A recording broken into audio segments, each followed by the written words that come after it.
Hey everybody, and welcome to Woodcrest Bonsai. So I had a couple different people comment.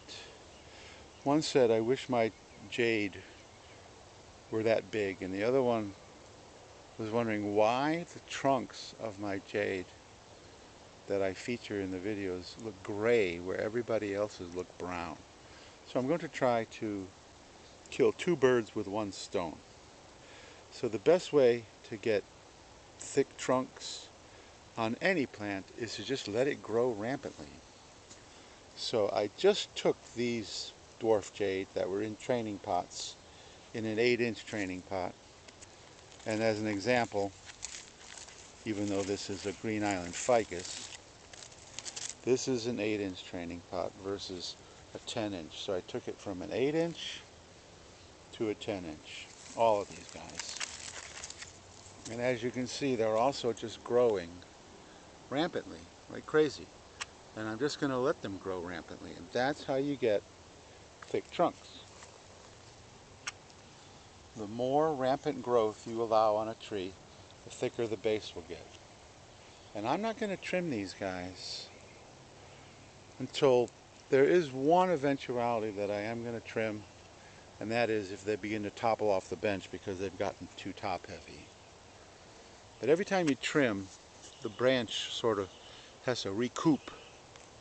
And I just put these in here about 2 weeks ago, and they're already beginning to just push new growth. I also gave them a really good fertilization.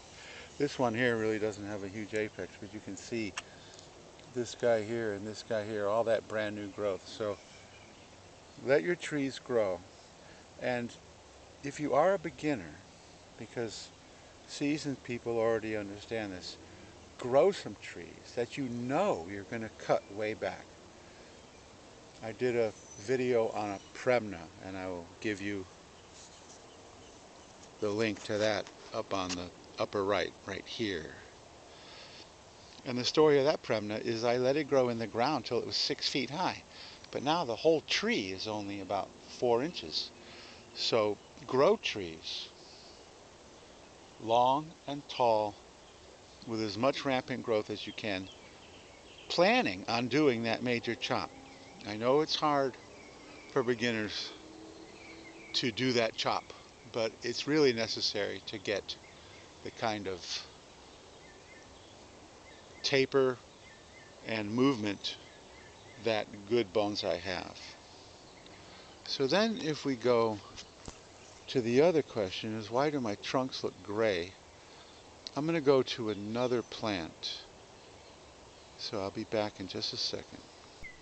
Concerning the gray trunks, brand new Portulacaria growth can sometimes be green, but many times it turns into a bright red. So right here, this is brand new growth. This is also a tree that I featured in a video where I just, cut it way back and gave it a little bit more form. But now it's shooting what I would call a water shoot, and you can see it's just bright red.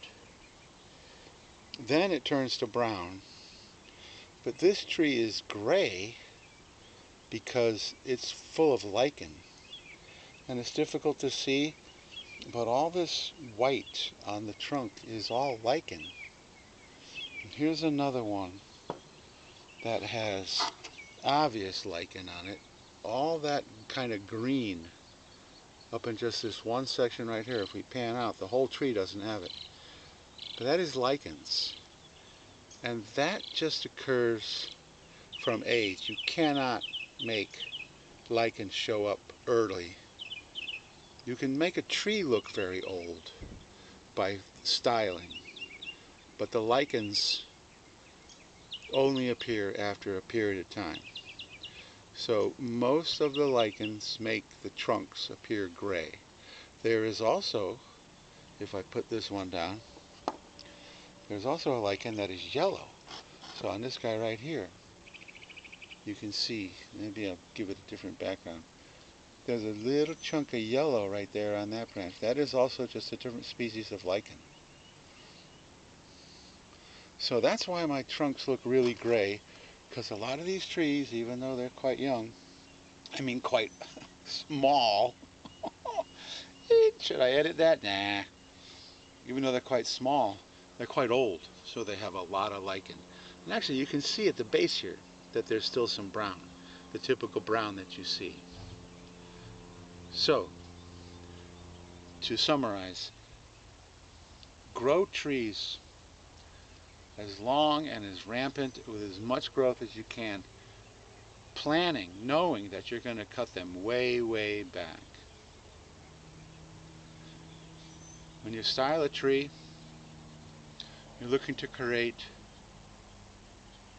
the illusion of a tree that's much older than it really is, and that is done by having relatively few branches and having those branches have all the growth and have space in between the branches and movement and taper. That's what creates the image of being old. And then as far as getting the gray trunk on things like Portulacaria, you just have to wait for that. That is something that you cannot force, that you cannot enhance even. So here's another lichen which is a little bit different, kind of green right there. And then once again, brand new growth is many times just bright, bright red. So that's it for this video, and I hope that answered the questions. And I know it's hard for beginners to take a tree that's 4 or 5 feet high and chop it back to only a couple inches. But the thing to do is to do it.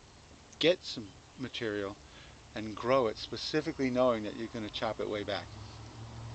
And unless it's a juniper or a pine, which you will kill if you do that, of every other, just about every other species of tree is going to sprout back from that old wood, because it's a survival technique. That's what they do.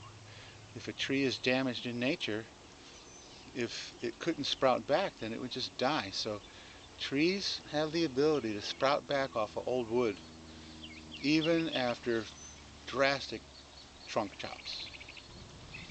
When it comes to the lichen, you just gotta wait.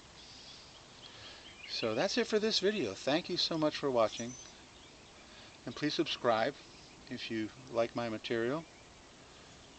And if you like if you like my material, you can also press the like button and leave a comment. Does anybody else have really old jade that have lichen like this? I know there are people out there. Of course, I only have 100 subscribers. So how do you get more subscribers too? Can someone please tell me? Of course, I'm not on any other social media because I'm a dinosaur. Maybe that's part of the problem. Anyway, thank you so much for watching, and I'll see you in the next video.